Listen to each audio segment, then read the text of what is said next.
ของการทดสอบในการห่อข้าวต้มพุทธะนี่เขาก็ลองเบิ่งแยงเบิ่งของแบบเพิ่นว่าเขาจะห่อในลักษณะใดติ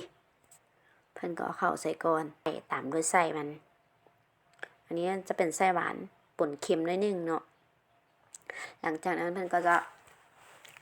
ห่อพับกีบมันเข้าไปกีบมันเข้าไปแล้ว หลังจากนั้นเพิ่นก็จะเอาเอียงก็เพิ่นไม้ก้านกล้วยนะมาทั่งไส้มันลงเพื่อให้มันเสมอกันดิในหลักรูปแบบลักษณะนี้เลย เพื่อให้มันเสมอกันแล้วเราก็จะพับกีบมันเข้าไปเนี่ยกีบในรูปแบบนี้เลย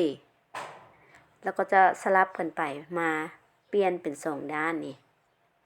หลังจากด้านนั้นแล้วเราก็แบบใส่แบบในด้านนี้เลยแล้วกับพับในรูปแบบเก่าแหละนี่แต่ว่าเพิ่นเฮ็ดคือว่างามๆเนาะเพิ่นเฮาก็เบิ่งแบบไปเพราะว่าขั้นตอนต่อไปเฮาจะห่อเองเด้นี่เพิ่นก็จะค่อยพับให้มันงามหลังจากนั้นเฮาก็จะเอาไม้ตอกหรือว่าไม้นี่แหละที่เพิ่นสานไว้อ่ะมามัดเพื่อบ่ให้น้ำมันเข้าหรือว่าเพราะว่าตัวนี้เฮาจะไปต้มเด้เนี่ยหลังจากนั้นอ่ะก็จะเป็นขั้นตอนของการตัวเองเนี่ยมาห่อเองเลยหลังจากที่เพิ่น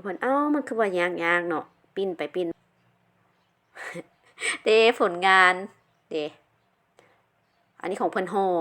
อันนี้ของตัวเองห่อของเขาเองมันก็งามอยู่เนาะคล้ายๆลักษณะเดียวกันจ้ะบ่ได้แตกต่างกันหลายเลย อย่าป้าห่อเทื่อสิแล้วเพิ่นว่าเพิ่นห่อก็จะห่อใส่มันอันนี้น่ะใส่มันนี่เข้าที่เฮามาห่อเมื่อกี้นี่แหละที่เป็นกระต้มหลังจากนั้นก็เฮาก็ห่อแล้วก็เอามาต้มนี่แหละเหตุผลที่ต้องเอาไม้ตอกมัดเพื่อบ่ให้น้ำมันเข้าไปได้หม้อบักใหญ่ได้พวกเจ้าจักหน่อยเบิ่งไปเบิ่งมาว่ามันสุกบ่ต้มไปต้มมาโดนเติบได้ใช้เวลาโดนเติบหลังจากนั้นมันก็สุกแล้วเมื่อรอท่าในกาดมันเย็นเราก็จะไปเบิ่งหมักมี่นํกันเลยเนี่ยหมักมี่หมักขนุนต้นมะมีอีกอย่างนึงเขาเอิ้นต้นหยังขนุนลูกขนุนครับกำลังไงได้แทงอีก